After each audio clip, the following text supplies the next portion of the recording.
My wife pinned me to our bed, her eyes manic and gleaming.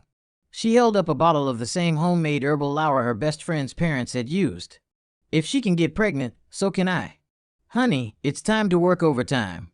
It all started when my millionaire wife loaned me out to her best friend to F off matchmaking pressure from her family. The plan went sideways when her parents drugged us both, forcing a situation that was irreversible. Now, not only has her best friend stolen a piece of my life, but she's also carrying my child. I tried to pack a bag and skip town, but my wife caught me, dragged me back, and threw me onto this very bed. The three of us were laughing around the dinner table in the cavernous villa.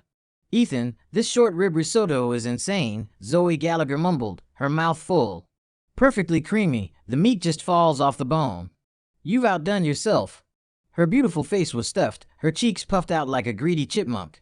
My wife, Chloe Vanderbilt, elegantly lifted a piece of flaky sea bass with her chopsticks.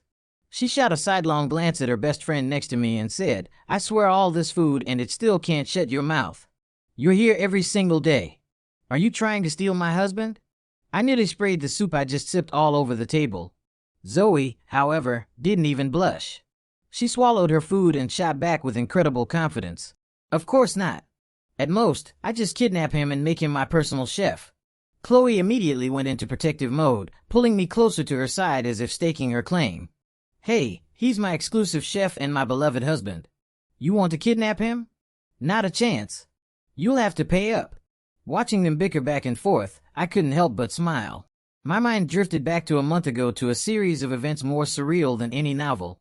My name is Ethan Miller. I'm a man out of time carrying memories of a past life. After 20 years of striving in this world, I finally achieved the ultimate goal. I became a trophy husband. Everyone around us assumed I was just a stand-in, a substitute who bore a passing resemblance to Chloe's supposed old flame, the one that got away, Brendan Cole.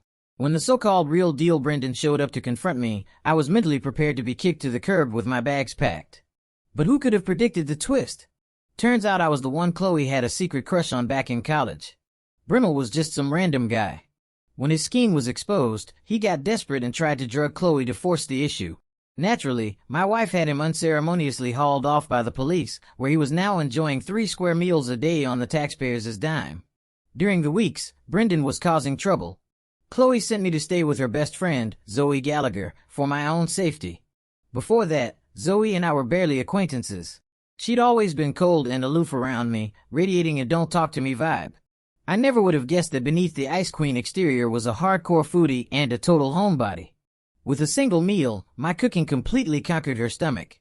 For the next few weeks, she treated me like a genie in a bottle, rattling off requests for everything from 5-course French dinners to authentic Japanese ramen. To her credit, she had a little bit of a conscience. Seeing how I was bored out of my mind under house arrest, she started spending her days with me, playing video games, binge-watching movies, and tearing apart cheesy reality TV shows. It was a relief to finally have someone to share a laugh with during those mind-numbing days. Once Brennan was locked up, I was free. But our home, once a sanctuary for just me and Chloe, now had a third permanent resident, Zoe.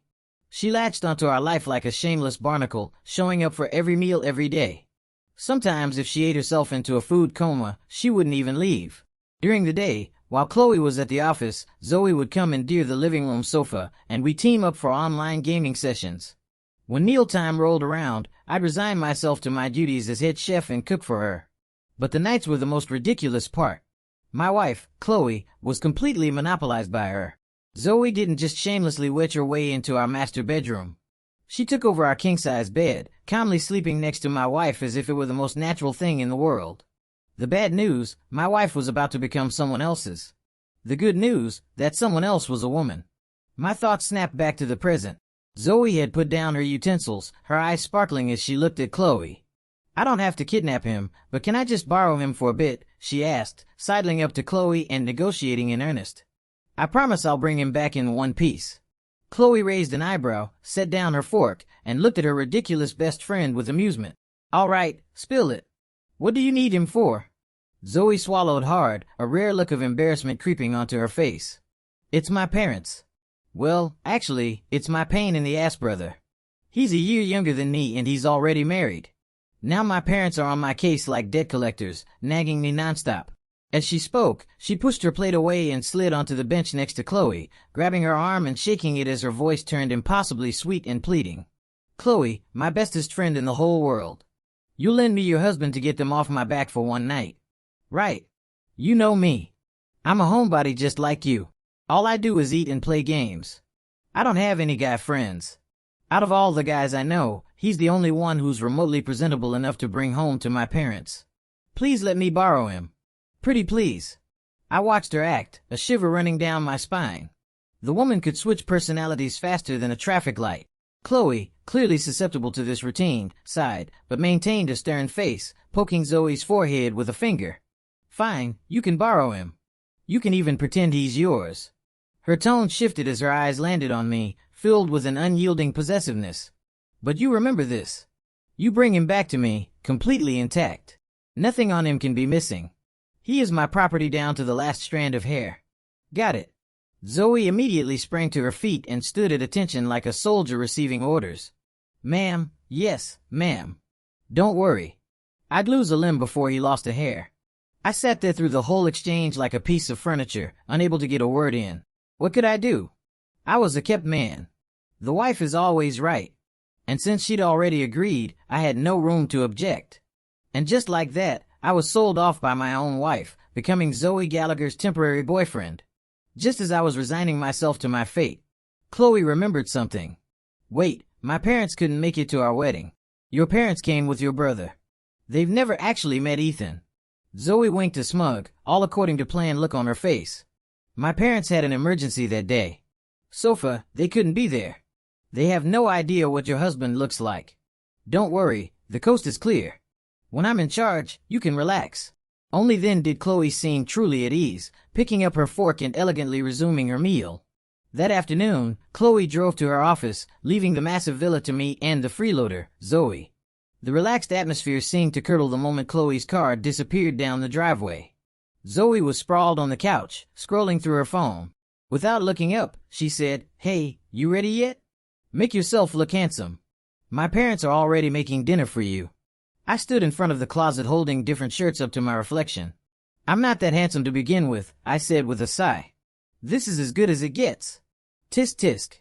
She finally put down her phone and looked me up and down, a smirk playing on her lips. Excessive modesty is just another form of arrogance, you know. Oh, and remember to grab these. I already bought gifts from my parents. Picked them out myself. I hefted the gift boxes. They were heavy and my heart sank with them. This isn't real, you know. Why go to all this trouble? You're making me nervous.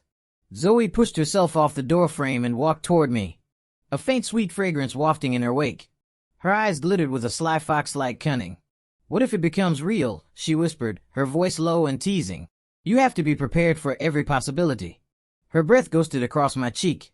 My heart skipped a beat, and I instinctively took a small step back, laughing to cover my unease. If it becomes real, Chloe would probably chop me into little pieces. Then you'd have to rescue me and we'd have to go on the run together. I meant it as a joke, but Zoe slapped me on the shoulder, her eyes shining with alarming brightness. "Obviously, you be my boyfriend. I'd have to take responsibility." She lifted her chin and waved her hand with dramatic flair. "Let's go to our life on the lam." I drove Chloe's understated Porsche, my temporary girlfriend, in the passenger seat, heading toward what she called the Lion's Den. Zoe's family lived in an elegant, gated community. Her parents were far more welcoming than I'd imagined. Their faces wreathed in warm smiles with none of the arrogance I'd expected from a wealthy family. The moment I walked in, it sat me down. "Ethan, right? Please sit. Make yourself comfortable. Treat this like your own home," Zoe's mother said, pouring me tea while studying me with a smile. Her father was more direct. "So, Ethan, Zoe tells us you graduated from Stanford." My stomach clenched. "Showtime." I nodded, sticking to the script Zoe had given me. "Yes, sir, I did." I said this with confidence because it was all true, except for the part about me being a high school teacher. Wow. A top-tier education. Her parents exchanged a look, their smiles widening. "What did you study? And what does your family do?" "My parents are both teachers. One in high school, one in middle school. Following their footsteps. I'm a high school teacher now, too." The line worked like a charm. Zoe's parents were beaming. Her mother slapped her thigh. "A family of educators. Wonderful. That's just wonderful. Perfect for raising children. At the dinner table, I was treated like royalty. Zoe's mother kept piling food onto my plate until it was a small mountain. Her father engaged me in a lively conversation, discussing everything from educational philosophy to current events. "So, how did you two meet?" her mother asked out of the blue. I glanced at Zoe, who was completely absorbed in her food, offering zero assistance. I had to improvise. "Zoe and I met at a book club. I just thought she was special, very direct, not like other girls." I scrambled for words, tried to make the lie sound convincing. "And how long have you been dating?" "Almost a year." "So, what do you think of our Zoe?" I looked at Zoe's food-stuffed face and praised her through gritted teeth. "Zoe's amazing. She can seem a little childish sometimes, but she's actually incredibly sensitive and kind underneath it all." Zoe shot a look at me, her expression complicated. Then, she quickly looked down, pretending to choke on a piece of pork and coughing for a solid minute. By the end of the meal, I felt like I deserved an Oscar. The way Zoe's parents looked at me had transformed from inspecting a potential son-in-law to gazing upon their own son, their faces glowing with satisfaction. After dinner, her mother grabbed my hand warmly. "Ethan, dear, why don't you stay the night? We have a guest room." Before I could refuse, Zoe shot up from her seat. "Mom, no. He has an early meeting at school tomorrow. He has to get back." She was already pulling me toward the door. Her parents side-eyed, looking at their daughter's hopeless behavior. It wasn't until I was back in the car that I finally let out a long breath, my back soaked with sweat. On the way back to Chloe's villa, I couldn't resist glancing at the smugly satisfied Zoe in the passenger seat. So, was my performance up to par? Academy Award worthy, I'd say. The way your parents were looking at me, you'd think they wanted us to head straight to the courthouse and make it official. Zoe lounged back in her seat and gave me a thumbs up, a grin spreading across her face. "Yes. Yes, Mr. Best Actor. You've worked hard." Back at the villa, life as a trio continued. Chloe was still the domineering, possessive CEO, and I was still her exclusive chef orbiting her world. We'd still play games online and she'd still good-naturedly call me a total noob. A few days later at dinner, it was the same scene, the same delicious aroma of food. But Zoe was acting strangely. She hadn't touched her favorite dish, the sweet and sour pork ribs. She stared down at Chloe, then grabbed her arm and started shaking it, her voice sickeningly sweet. "Chloe, my dearest, bestest Chloe." Chloe, getting dizzy, shot her a weary look. "What is it now?" "Spit out." Zoe said with a placating smile. "That last time. Your husband was pretty useful, wasn't he? You know how fancy handbags come with after-sales service? Well, does your husband come with a service plan? Can I borrow him again?" I nearly choked on a mouthful of soup. Borrowing a husband comes with a service plan now. Chloe put down her fork, her brow furrowed as she looked at Zoe with suspicion. "What are you trying to pull this time?" "It's not me, it's my parents," Zoe said, her face a mask of grievance. "They're insisting on having a family dinner tomorrow night. My brother and his wife are coming. And they specifically said, I have to bring you." She pointed at me. I tried to say no, but they wouldn't hear it. "They're dead set on you." They said they were very satisfied with their new son-in-law. Chloe's gaze flickered between the two of us as if assessing the risk. Finally, unable to withstand Zoe's pleading, she sighed and relented. Fine, you win. Same rules as last time. You hear me?" She pointed a finger in my chest. "Then it's Zoe. Bring him back in one piece. If he's missing a single hair, you and I are through." The second time we prepared to go to Zoe's, I instinctively went to check the trunk for gifts. No gifts this time. I asked Zoe, who was hurrying me into the car. She waved her hand dismissively. "Nah, it's just a family dinner. No need. Let's go. Just make sure your face is in order." Seeing how relaxed she was, the flicker of unease in my gut subsided. The car pulled smoothly into the driveway of the Gallagher villa. Her parents greeted us with the same warmth. But when we stepped into the living room, her brother and sister-in-law were nowhere to be seen. It was just her parents sitting there smiling at us. Zoe froze, looking around in bewilderment. "Where are my brother and his wife?" Her mother came forward and took her arm. Her tone perfectly casual. "Oh, honey, your brother had an emergency at the office. His wife went with him. They couldn't make it. Well, we were already here. We couldn't just turn around and leave." Zoe's father was already beaming, ushering me to a seat as plates of food quickly filled the table. He then turned to an ornate antique cabinet and carefully brought out a semi-translucent glass decanter. He broke the red wax seal. A heavy pungent medicinal smell mixed with the sharp aroma of alcohol instantly filled the dining room. "Ethan," he said, enthusiastically pouring me a full glass. The amber liquid looked thick and viscous under the light. "This is a special reserve your father-in-law has been aging for over a decade. I wouldn't have opened it for anyone but you. Tonight, we're not stopping until one of us is under the table." My stomach dropped. This felt wrong. I leaned in, tried to peer into the decanter. One look was all it took for the hair on my arms to stand on end. I saw ginseng, goji berries, and what looked like dried sea cucumber. But what was that stuff settled at the bottom? Horny goat weed, deer antler, and other things I couldn't and didn't want to identify. This wasn't just wine. It was a goddamn witch's brew of every folk remedy aphrodisiac known to man. I understood instantly. This wasn't a family dinner. It was an ambush. And the goal was to get me wasted on this potion. But Mr. Gallagher was already holding the glass out to me, his warm smile leaving no room for refusal. What could I do? Telling the drink was too potent and I couldn't handle it. That would be a massive insult. I forced a stiff smile and took the glass. "You're too kind, sir." "It would be my honor." One sip and a line of fire burned its way from my throat to my stomach. An odd heat began to radiate through my entire body. "Come on, Ethan. You can't just drink. Eat. Eat." Zoe's mother began piling food onto my plate with a cheerful smile, moving so fast I had no chance to object. A platter of plump, glistening oysters landed in my bowl. These were flown and fresh this morning. A young man like he needs to eat plenty of these. Next came a dish of braised venison. The deer is from our own private farm, butchered this morning. Very potent. Then came stir-fried lamb, leeks with scrambled eggs. Her father toasted me glass after glass while her mother relentlessly refilled my plate with special ingredients. They worked in perfect seamless tandem. One pouring drinks, the other serving food. Their hospitality so intense it was suffocating. Before long, my head started to feel heavy. My consciousness grew fuzzy, and my vision began to double. My entire body felt like it was on fire, an unbearable, restless heat. "Sir, ma'am, I'm sorry," I said, leaning on the table, my tongue feeling thick. "I think I'm a little drunk.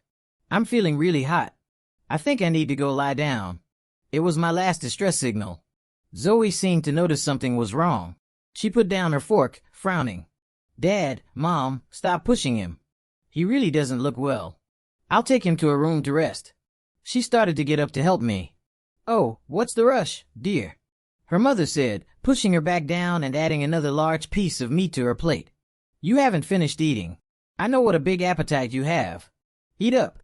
Meanwhile, her father raised his glass directly to Zoe. "Come on, sweetie. It's been ages since you and your old dad had a drink. Have one with me. Just one." Zoe was trapped, pinned down by her parents on either side. I watched in horror as her mother stood up, walked over to me with a sweet smile, and took my arm. All right. All right. Young people shouldn't push themselves. If you're drunk, you should rest." Her voice was gentle in my ear, but it sounded like the devil's whisper. "Let me help you to your room." Zoe's mother guided me, her arm soft, but firm, leaving no room for struggle. My head felt like it was filled with lead, the world spinning around me. I could barely make out that she was leading me to a room on the second floor. She pushed the door open. A light, sweet scent hit me. Not perfume, but the unique clean fragrance of a young woman, a mix of body wash and something intrinsically her own. "Here you are, Ethan. Get some rest." She helped me to the bed, and my body gave out, collapsing onto the soft mattress. The bed was near the window, and a cool night breeze brushed against my burning face, offering a fleeting moment of clarity. Lying there, I hazily surveyed the room. Pink wallpaper, a desk piled with stuffed animals and graphic novels. The air thick with that familiar sweet scent. Alarm bells screamed in my head. This was Zoe's room. I tried to sit up, but the fire inside me roared hotter. My limbs felt like wet noodles. I didn't even have the strength to lift a finger. Downstairs, Mr. Gallagher was still enthusiastically plying his daughter with alcohol. "Come on, Zoe. It's been too long. Just one drink with your dad." Zoe was a complete lightweight, the type to be knocked out by a single glass. Under the influence of that monstrous brew, she stood no chance. She was soon dizzy and flushed, her face a deep crimson. A short while later, the bedroom door opened again. Zoe's mother entered, supporting her daughter, who was stumbling unsteadily. Mom, I'm so dizzy. Zoe's voice was thick and nasal, soft and whiny, like a child's. If you're dizzy, you should get some rest. Her mother cooed, her voice impossibly gentle as she helped Zoe to the bed. Just as Zoe was about to lie down, her mother seemed to remember something. She pulled a small white pill bottle from her pocket and tipped a single black pill in her hand. Here, take this. It'll help with the hangover so you don't have a headache tomorrow. In the dim light, I couldn't see Zoe's expression, but I heard her grateful, mumbled reply, "You're the best, Mom." Without a hint of suspicion, she took the pill and swallowed it dry. Then she staggered to the other side of the bed, the side closer to the door. Without even turning on a light, she collapsed onto the mattress with a sigh of satisfaction. Zoe's mother looked at the two of us lying on the bed, a triumphant smile on her face. She backed out of the room silently. Click! The soft metallic sound of a key turning in a lock. Then from outside the door, I heard her hushed, excited whisper barely audible. A done deal. Now let's see you two try not to get married. The breeze from the window cleared a fraction of my chaotic thoughts, but the fire in my body only intensified. My rational mind screamed at me to get out of there, but my body was bewitched, burning with an unbearable heat and an indescribable emptiness spreading from my bones. I was screwed. Beside me, Zoe was also starting to change. Whatever she had swallowed was no hangover cure. It was clearly something far more potent than the wine I'd drunk. She began to toss and turn, muttering restlessly, her body temperature rising rapidly. In the darkness, I could hear the rustle of her tearing at her clothes. Her sweet scent, now mixed with her feverish heat, became the ultimate catalyst, eroding the last of my crumbling sanity. She seemed to be searching for something cool to relieve the burning sensation, her hands fumbling blindly across the bed, and then her searing hot body pressed right up against mine. The morning sun sliced through a gap in the curtains, dancing on my eyelids. My head was splitting, the hangover leaving me in a fog. I was vaguely aware of holding something warm and soft, a familiar sweet scent filling my senses. It wasn't Chloe's. I snapped my eyes open. The first thing I saw was Zoe's face, inches from mine. Her long lashes fluttered, her brow furrowed in her sleep, and we were both naked, tangled together. My brain shut down. In that same instant, she woke up. Her beautiful eyes went from confused to horrified in less than a second. A scream shattered the morning calm. It was followed by a sharp smack. My left cheek exploded in pain. The slap stunned me. Before I could even begin to explain, she had scrambled into a sitting position, frantically pulling the comforter around herself. But she moved too fast. A sharp pain for between her legs made her gasp, her face contorting in agony. My gaze, against my will, fell to the bed sheets beneath us. On the white cotton, a few damning crimson blossoms bloomed like winter plums in the snow. A stark testament to what had happened last night. We were so screwed. The silence in the room was absolute. I could hear my own heart hammering against my ribs. I opened my mouth, but my throat was too dry to make a sound. It was Zoe who spoke first. Her voice choked with tears, but edged with an unshakable resolve. "Ethan Miller, you're going to take responsibility for this." She stared at me, her eyes red-rimmed. "And for now, Chloe can absolutely not find out about this." My mind was a chaotic mess. I could only nod numbly. Okay. I'll take responsibility. I will. Did I have a choice? I was still in her house. For all I knew, her parents, who had no qualms about drugging their own daughter to get a grandchild, wouldn't hesitate to bury me in the rose garden if I said no. We dressed in a clumsy, panicked haste, like two teenagers caught in the act. When we went downstairs, her parents were already at the breakfast table, watching us with an unnervingly benevolent gaze. They looked like artists admiring a finished masterpiece. "You're awake. Come have some breakfast. I made you both some porridge," her mother said with a serene smile. The anger Zoe had been suppressing all morning finally erupted. She slammed her hand on the table and hissed at her parents. "What kind of parents are you drugging your own daughter?" They, however, were completely unfazed, simply smiling and serving us porridge as if nothing had happened. I couldn't swallow a single bite of that agonizingly awkward breakfast. When we got back to Chloe's villa, everything had changed. If Zoe had been a frequent freeloader before, she was now the semi-permanent lady of the house. She wasn't leaving. The dynamic between us had become incredibly fragile. That afternoon, we sat in stony silence, deliberately keeping our distance. Yet, our eyes would inevitably meet. Hers were filled with a mixture of shame, resentment, and something else I couldn't quite decipher. Every time our gazes locked, it was like a jolt of electricity, crackling with a dangerous heat. My mind was in turmoil. I retreated to the kitchen to start on dinner, hoping the rhythmic chop of the knife could drown out the chaos in my head. But I knew this was only the beginning. I managed to hold on to one last shred of decency, ensuring nothing more happened between us and Chloe's own home. But I knew with sickening certainty that an unbreakable thread now bound us together. And the other end of that thread was still attached to a blissfully unaware Chloe. A month passed. A month spent walking a tightrope over a bottomless chasm with no balancing pole in sight.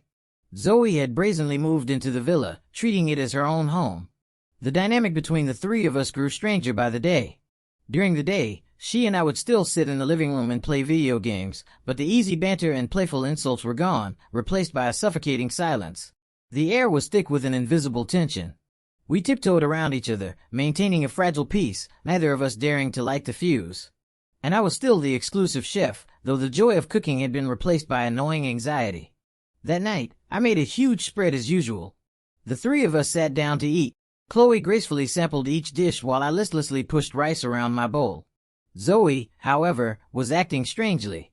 Her favorite sweet and sour pork ribs were right in front of her, but she hadn't touched them.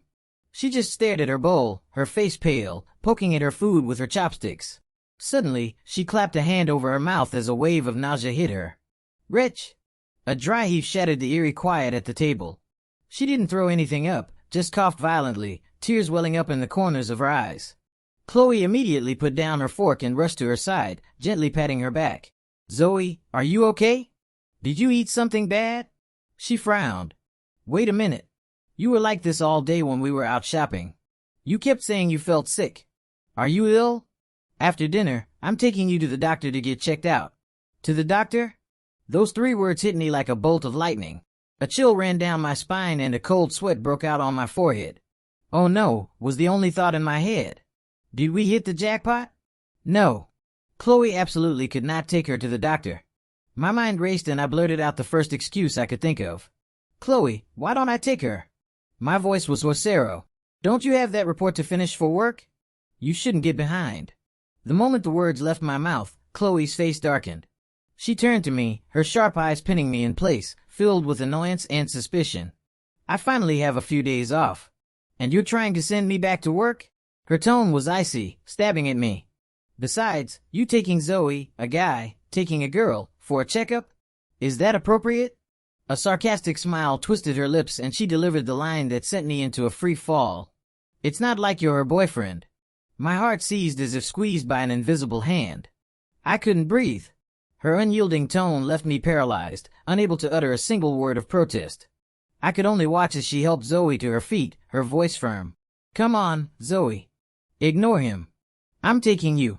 She half supported, half led Zoe out of the dining room. I stood frozen, listening to the front door open and close. The engine started the car drive away. When the last sound faded into the night, the massive villa plunged into a dead silence. It was a silence that felt like a net, trapping me, filling me with a panic I had never known. I sat at the table, staring at the cooling food. My mind a complete disaster. After what felt like an eternity, one word screamed through my head. Run. The thought consumed me, blotting out everything else. Yes, run. Skip town. Now, while they were gone, I'd lay low, wait for the storm to pass. Maybe when Chloe calmed down, or when Zoe explained everything, I could come back. I shot up from my chair and scrambled upstairs to our room. I yanked open the closet, stuffing clothes haphazardly into a backpack, then grabbed my passport and all my credit cards from a drawer. I had to leave now. I didn't dare take a car, knowing Chloe could track the license plate. My only option was my own 2 feet, running as fast as I could through this ridiculously oversized gated community. My mind was stuck on a single terrifying image. Chloe holding a lab report, staring at me with a deadpan expression, asking me to explain myself. I dragged my suitcase behind me, my legs pumping as I sprinted toward the main gate of the community. Damn it! Who designs these neighborhoods to be so huge? I cursed under my breath.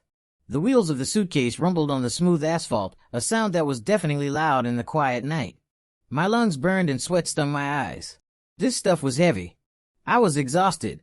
Finally, the ornate iron gates of the community came into view. A surge of hope spurred me on. Just then, 2 blinding beams of light cut through the darkness, aimed directly at me.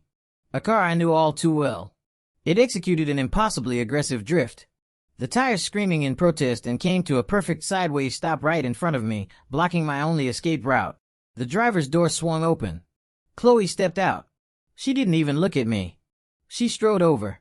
Her beautiful face a mask of ice. Her eyes as cold as a Siberian winter. The sight of her turned my blood to slush.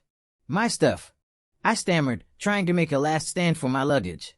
I'll have the security guard bring it back to the house later. She cut me off. She grabbed my wrist, her grip so tight, I thought she might snap the bone.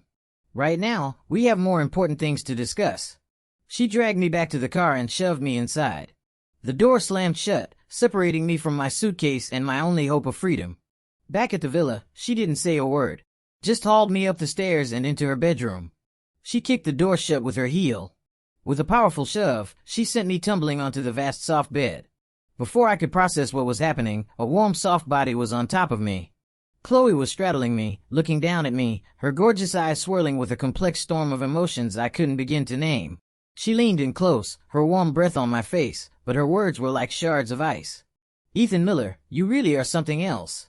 Making a baby without even telling me." My mind went blank. She knew. She really knew. Her fingers traced the line of my jaw.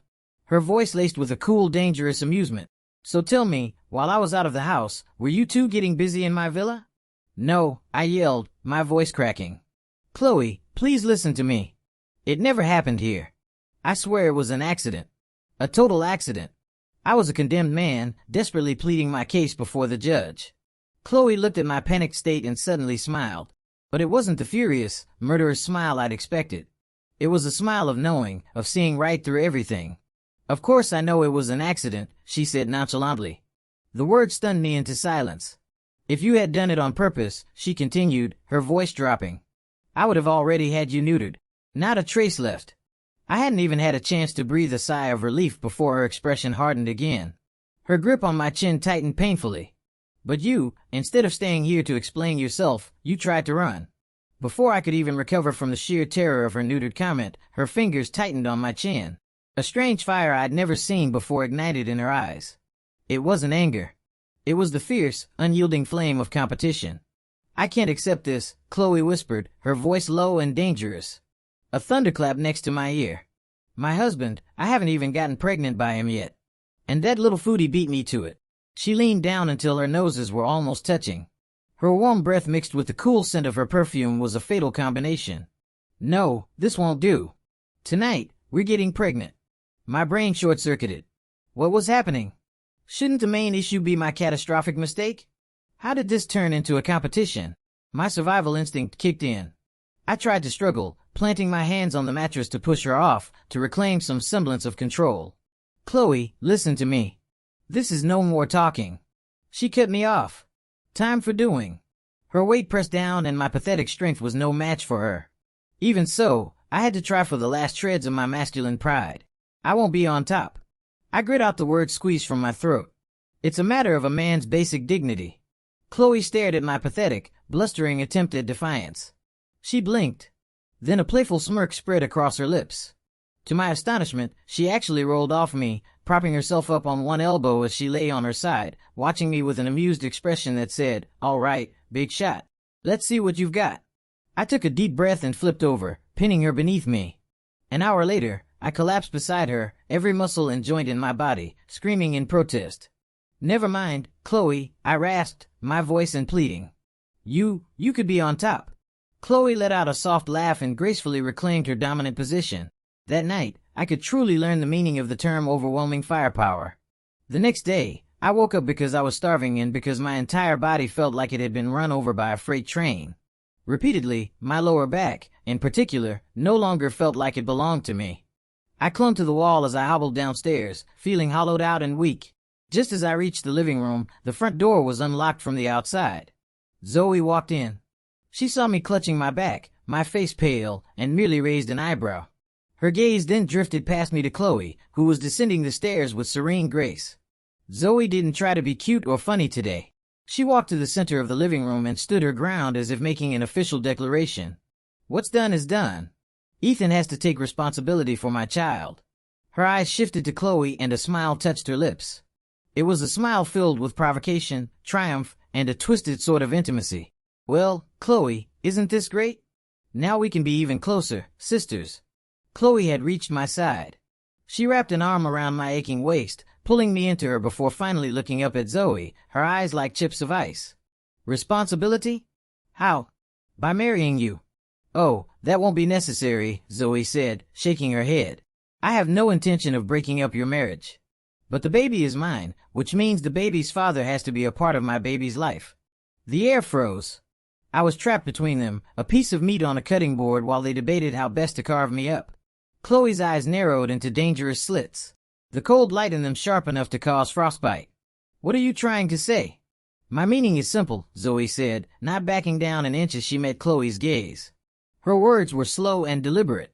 Ethan needs to be a father to his child. What followed was the most surreal scene of my 20-plus years in this life. The two of them, like corporate lawyers hammering out a merger, began to calmly and fiercely negotiate the terms of my existence, treating me like a high-value asset whose ownership and usage rights had to be clearly defined. I am the legally wedded wife, Chloe stated, drawing the first non-negotiable line in the sand. Zoe just shrugged, not bothering to argue the point. She had the ultimate trump card, the baby. She wasn't after a title. She was after tangible benefits. She crossed her arms and got down to the core terms. Chloe considered for a moment, then delivered a chillingly pragmatic proposal. I'm not unreasonable. Mondays, Wednesdays, and Fridays, he's with me. Tuesdays, Thursdays, and Saturdays, he could be with your child. And since you're not the marrying type anyway, you can use him as a shield against your parents whenever you need to. I listened, my eyelids twitching. They made a schedule for me, a goddamn timeshare. What about Sundays? Zoe immediately pounced on a loophole. Chloe and Zoe locked eyes. For a moment, sparks seemed to fly between them. Then, in perfect chilling unison, they both said the same thing. Family dinner to satisfy your foodie cravings. And with that, the peace treaty was signed. I, Ethan Miller, was officially promoted from being one woman's exclusive chef and husband to being two women's shared chef. Zoe left completely satisfied, shooting me a "you'd better behave" look on her way out. The vast villa was once again empty, save for me, Chloe, and my broken back. As night fell, it was time for tonight's majority shareholder, Chloe, to exercise her rights. She pushed me onto the great bed in our master bedroom, a bed we once shared exclusively. Before I could even begin to mourn my impending doom, a warm, soft body was on top of mine. She straddled me, leaning down, her beautiful eyes burning with a fire I didn't understand, but which terrified me to my core. It wasn't anger. It was the thrill of the hunt. Honey, she breathed, her voice soft and seductive, making the hair on my arm stand up. Tonight, I'm going to feed you something special. My stomach dropped. I had a very bad feeling about this. I went and got the secret recipe, you know, she purred, winking playfully. I want to have a little Chloe on the first try. I can't let that foodie get the better of me. With that, she reached over and whipped the silk cloth off the bedside table. When I saw what was on it, my brain went into system failure. The familiar glass decanter, reeking of potent herbs, the massive platter of plump, glistening oysters, the dish of dark, saucy venison. It was the exact same ambush meal Zoe's father had forced on me. History was repeating itself in the most horrifying way imaginable. Chloe picked up an oyster and held it to my lips, smiling like a cat that had cornered a canary. Come on, honey, open up. I shook my head in terror, but she had me pinned and I couldn't move. She forced the cold, slimy oyster into my mouth, followed by a piece of innocent and then a large gulp of that monstrous lore.